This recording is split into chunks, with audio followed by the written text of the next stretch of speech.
42. So we'll call the order of the meeting at 5:42. We do have a quorum of 4, including Councilmember Portillo. Thank you. Public comments. Do we have any public comments? No public comment. Okay. No public hearings. Approval of minutes of the previous board meeting. Need a motion? I'll motion that. I'll second. I have a second. All in favor? Aye. Aye. Rich? I don't vote. Okay.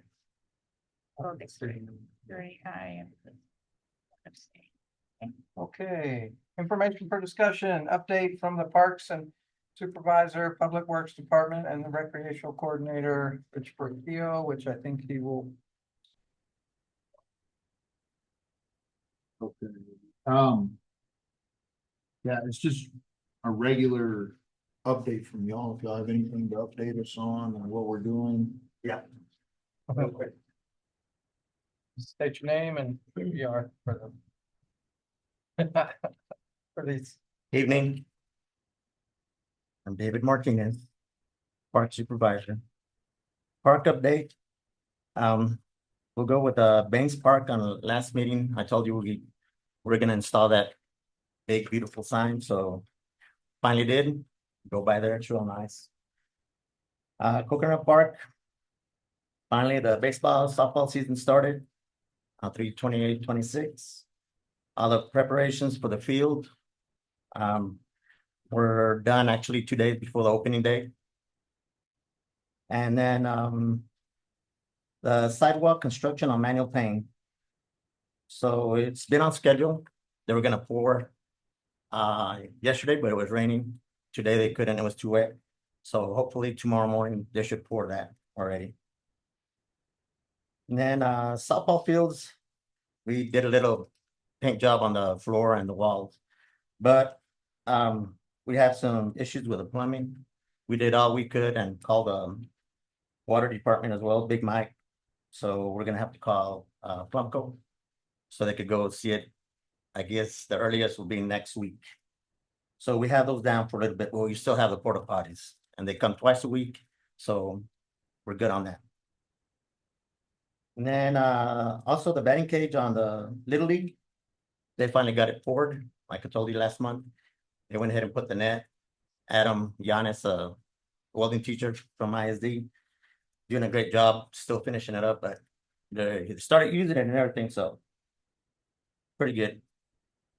Then Pueblo Nuevo, the bathroom enclosures, we finally got to paint them light gray. And on the mural, I'll let Kim talk about that. She met with a gentleman today. And then the electricity, CT went ahead and put his box and everything. I guess he's just waiting for AEP to run the rest of the things, and then he needs the lights. And after that, we're good to do the reservations. So hopefully within the next 2 weeks, I'm hoping. And then jumping over to Val Lujans, I know there was a question about that, why it wasn't being watered or anything. The thing is, it's not connected from the main. Which one are you talking about? Val Lujans, Oh, the old Centennial. okay. So I guess back in the day when they put the backflow valves and everything, Ruckus put a stop to it because I guess there was an old line that they couldn't connect or whatever. Then it came back up and then Jessica put a stop to it. Now we're in the clear, so I asked Jonathan, been begging him to go over there and hook it up. So he just asked to expose it and I'll do it for free. He goes, then you'll just buy the parts, which that's a big one. And other than that, we just have our regular maintenance and we're trucking, and I think everything looks good. Any questions? Thank you. Thank you.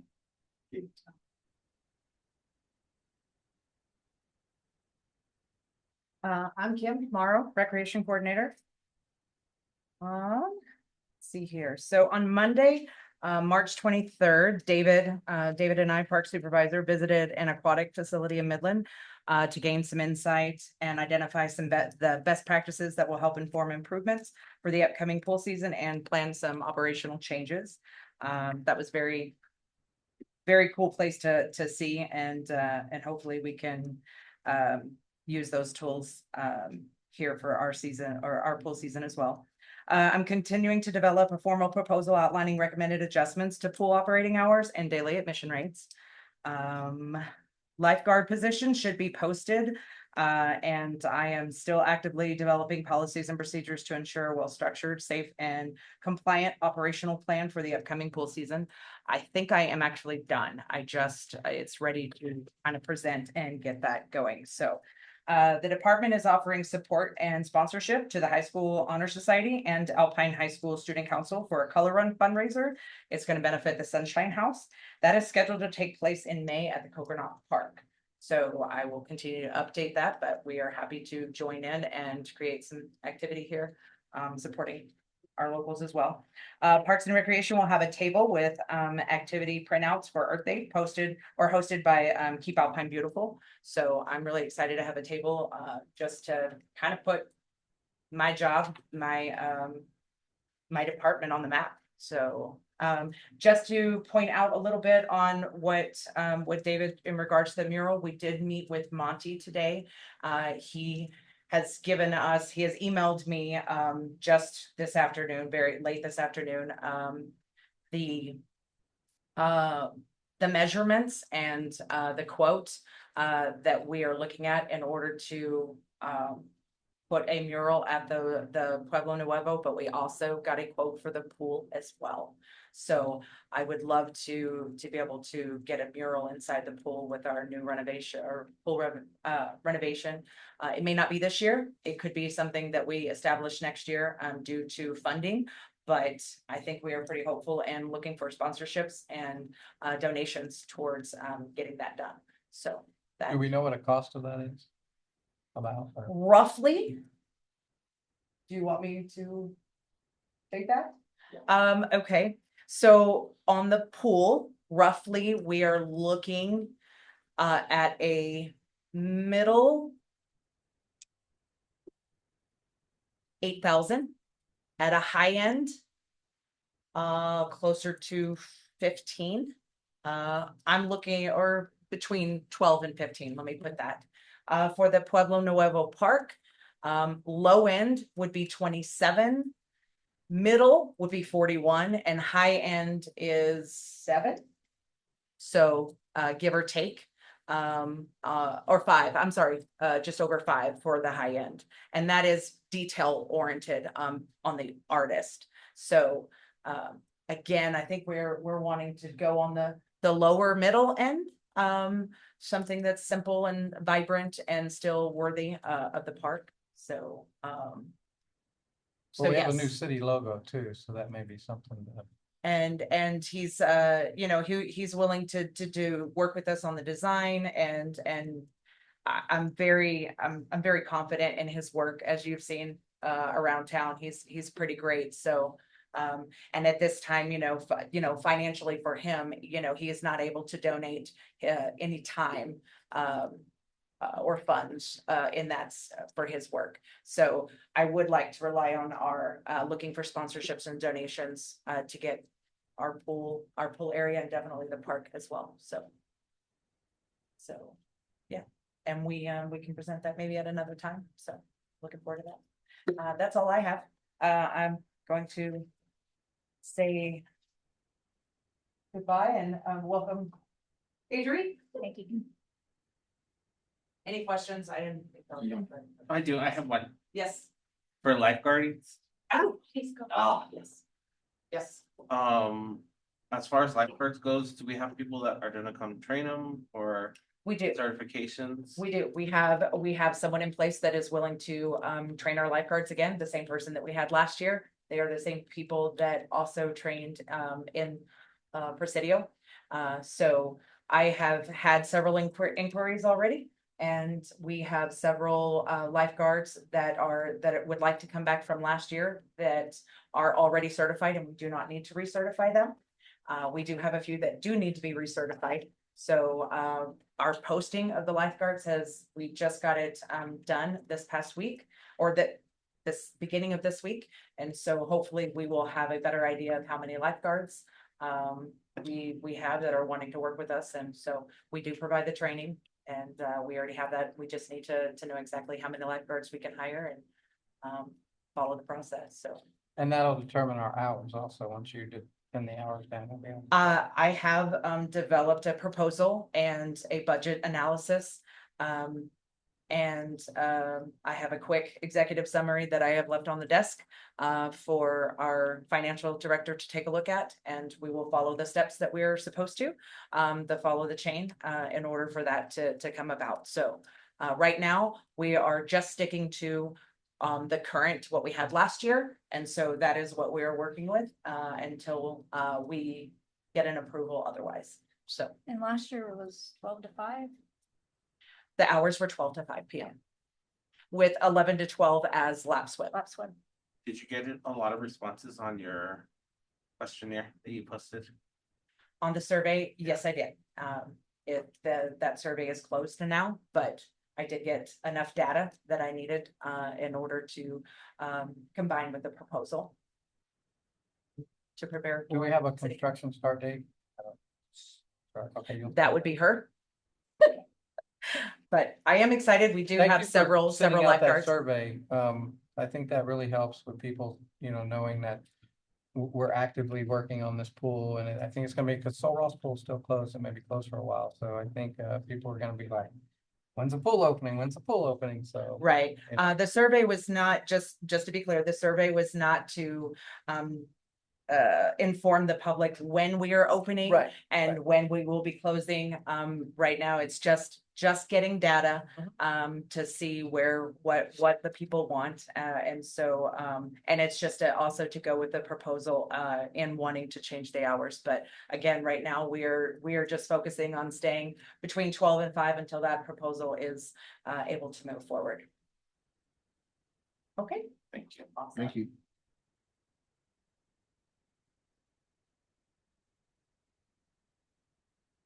Adriana Holguin, Public Works Administrator. So I'll be going over the administration updates, and then I'll be moving forward to what you did receive in your packet that's available, so we can kind of review all that together, and I'll be able to answer any questions that you may possibly have.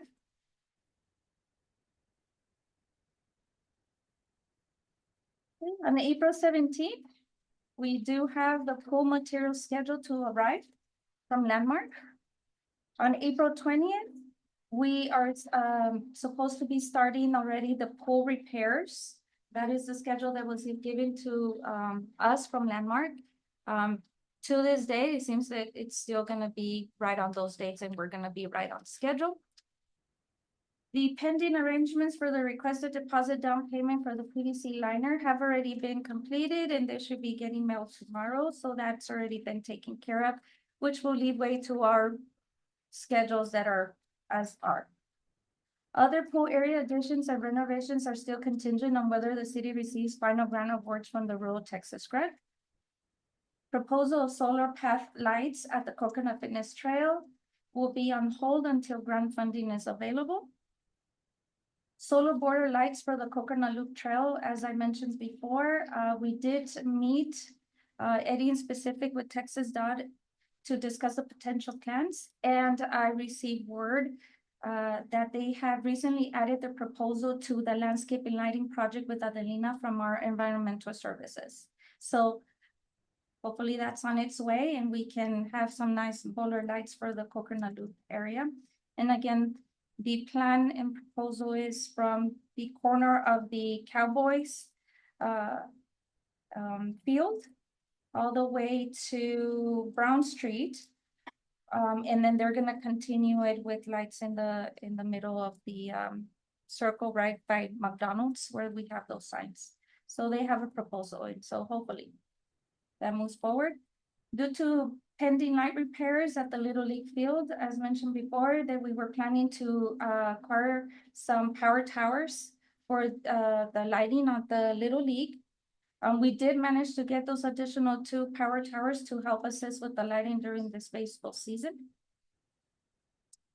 The updated official addresses with the GIS coordinates, including the map images with this information for all the parks, fields, and memorial sites for the city website have been done. Thanks to Miss BNA. Provided the information, she already got all that taken care of in the city website. So if you haven't been at the city website, please do so. You'll see a couple of changes there with the parks, fields, and memorial sites. The GIS coordinates were also done with Ms. Casey Muratori's help. Once I noticed that we didn't have any official addresses for any of our sites for parks and fields, and to try to coordinate proper EMS and police coordinates for any possible emergencies. We managed to get all those done. The maps have already been placed in the website that have not only the address, but it has a little description of the GIS coordinates there as well. The list for all the official addresses have been placed also uniformly on the website. That's pretty much all the updates as far as administrative, besides what we're gonna review. Any questions? Okay, good. So moving forward to your pamphlet. So do we have any questions as far as the City of Oakland Parks and Fields Reservation Policy and Procedures? This policy and procedure guidelines have been already submitted in last night's city council. It has been approved. So this board meeting is happening a day after that. If there's any amendments that you request or anything, please let me know. I'll jot them down and I'll bring them forward for the next city council. Please take your time. If you have not reviewed it, please take your time and let me know, or I can answer any questions.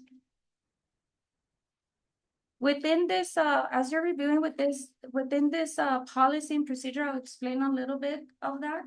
I felt that it was important for the city to have a better policy and procedure draft that really identified everything that needs to be within the procedures. As you can see on page 13 of 21, that is the old policy that we had in place.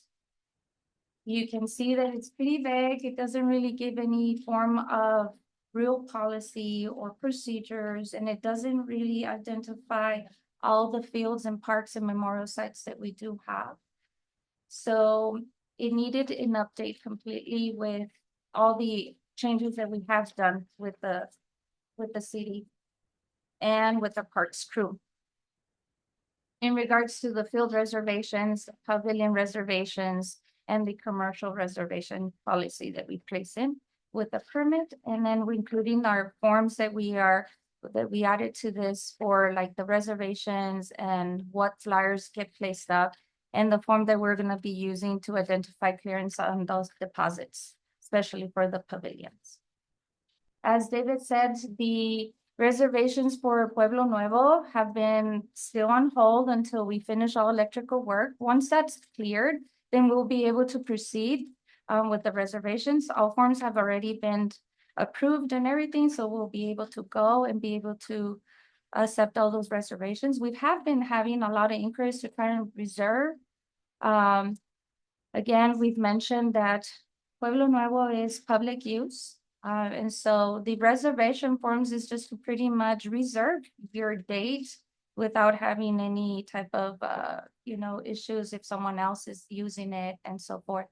Of course, they're being advised that the electricity is not available, and so they're more than welcome to use it.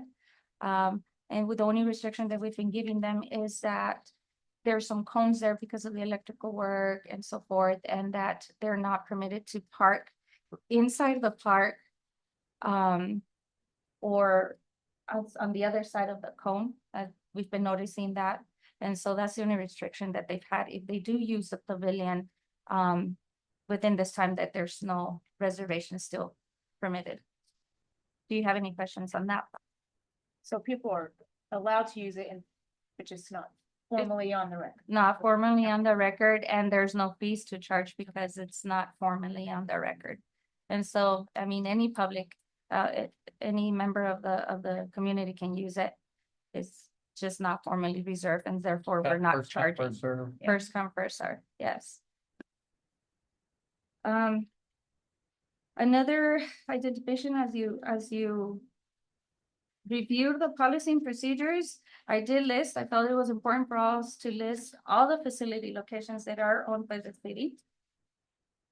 For the fields and athletic facilities, for parks and recreational areas, for our pavilions and our special facilities.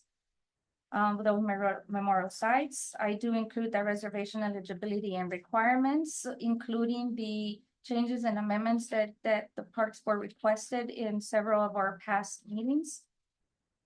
We did rewrite also according to what was suggested and how it should be worded.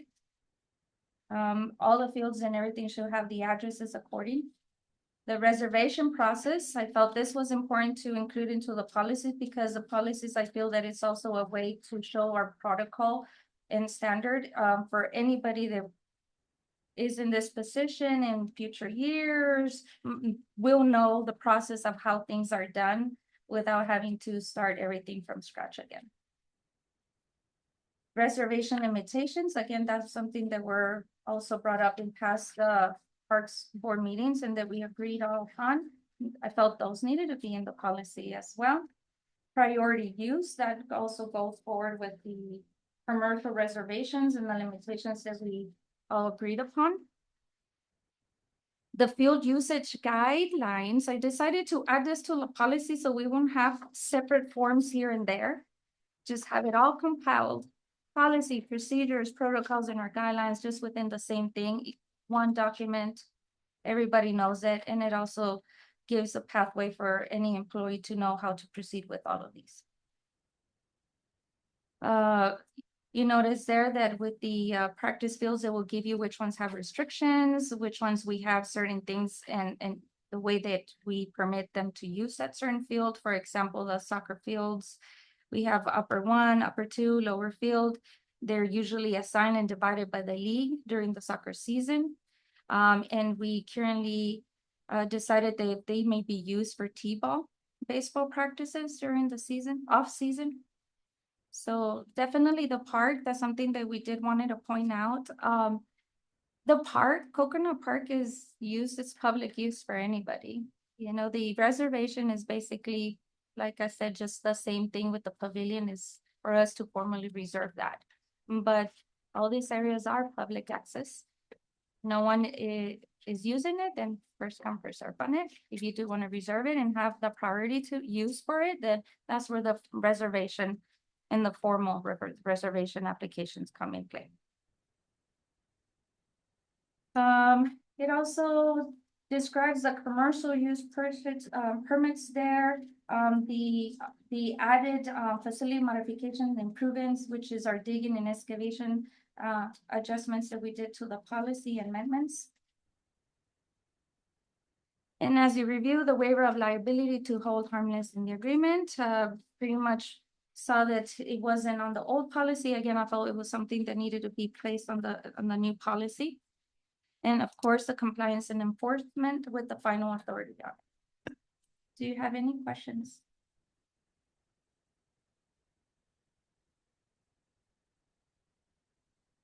Any corrections? I know it's been finalized, but like Mr. Donnie said, we can always amend.